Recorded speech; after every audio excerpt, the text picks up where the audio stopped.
My name's Neil Blake. I've been involved in St Kilda since 1985 when I started working as a park ranger with the City of St Kilda. In those days there were no such thing as flora and fauna. It was basically a handy person and maybe a crowd controller who'd cruise around the parks and just keep an eye on things. And that really gave me an opportunity to see a lot of St Kilda from a very different perspective that most people possibly would never do. I had the liberty to come and go in various parks right along the foreshore and all of the parks throughout the city over weekends, and finished working each day at these botanical gardens which I locked at sunset or slightly thereafter. So it was a really interesting opportunity to actually learn a lot about the place and meet a lot of the people, seeing them doing what they do.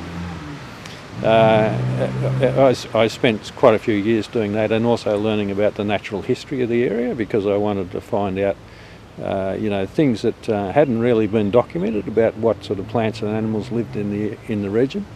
And I thought that was one way to get particularly young kids to sort of see why they should respect the parks rather than just take them for granted as just another playground. So it's a very special place. I've come to appreciate it. Prior to that, I'd been working in various casual jobs. A former sleeper cutter from the Murray River who had to come down to find work in the city because the trees were being cut out, and did casual work in a whole range of different occupations, from being a graphic designer and a youth worker and a truck driver and a barman and a bass guitarist in a country band. Ended up getting a job as a park ranger because I knew how to handle chainsaws and talk to kids and various other things that sort of came together in that one role. And before that occurred, though, I was thinking, well, this is going nowhere. I just sort of had all these different things happening that didn't seem to connect. And a job for the park ranger came up, and I walked into these gardens here just to check it out, and heard all these birds calling, and it's just quite a spectacular event in my life. And from there it's been an ongoing journey of enjoying St Kilda and finding out more about the region in general. Well, there was of course emus and kangaroos and wallabies and the ubiquitous possums, but probably nowhere near in the numbers that there are now, because there would have also been powerful owls which would have kept their numbers down. And there were indigenous people who actually ate them as well, so there were various natural processes that were keeping the things in balance, for want of a better way of looking at it. There was, of course, lots of different wattle trees. There were red gums and banksias, coast banksias, tea tree on the foreshore.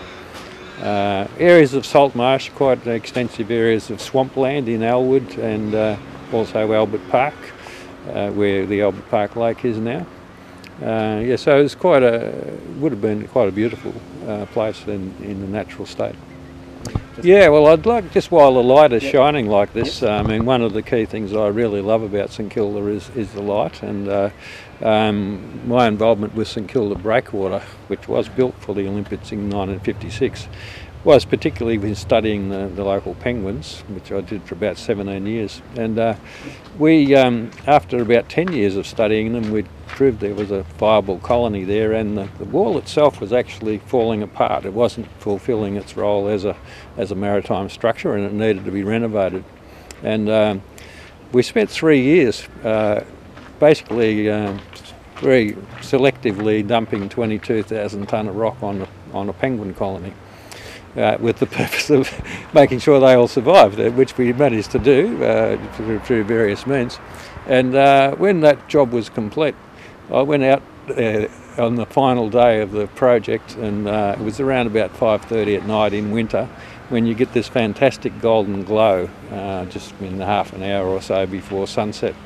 And the wind picked up from the west, and it's created a beautiful breeze which showed all of the boats in the harbour were bobbing up and down, sort of smiling almost and waving, and right across the whole scene was this massive rainbow, and it was just the most spectacular picture postcard thing I've ever seen, and I didn't have a camera. But I was happy anyway, so it was just a really terrific sign, you know, that it all had been done well and everything was looking good. And there's another guy that I particularly liked was Kenny, who people would probably know Kenny. A guy who's always had his arm in a sling and cuts and bruises because he fell over having probably enjoyed a little too much to drink. And he was very cheerful though and talkative, and I remember meeting John Callanan, who was a mayor of St Kilda in the early, or the late 1980s, and after Kenny's funeral. And John said to me, you know, if Kenny had lived in Mount Waverley, he would have been locked up.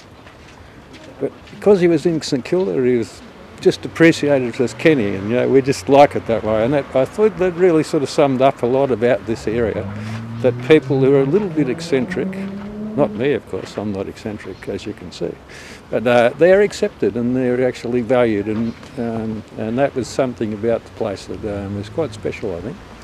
But we're very fortunate, and I've noticed that in recent years there are many, many more people actually using the gardens now for group picnics, for example. One of the things I used to do in the early days was count the number of people that would use the gardens on a Sunday afternoon, for example. On a big Sunday there might be 300 people or so. Back in the 1980s, now there'll be 300 or so in any one quarter of the gardens. And one of the things that I've noted recently is that groups of 40 or more people, gatherings of families, are quite common in here now, you know, so there may be 7 or 8 of those happening around the place on any given day, and particularly in the summertime, you know. So previously, you know, there might have been one like that. But yeah, so it really shows that people are appreciating the gardens and what they have to offer, and that opportunity for the community to get together. And I guess that's what was the key thing that was evident with the birthday party of the 150th just last week. The number of people sitting on the grass and just enjoying, and that real sense of community was very apparent at that event.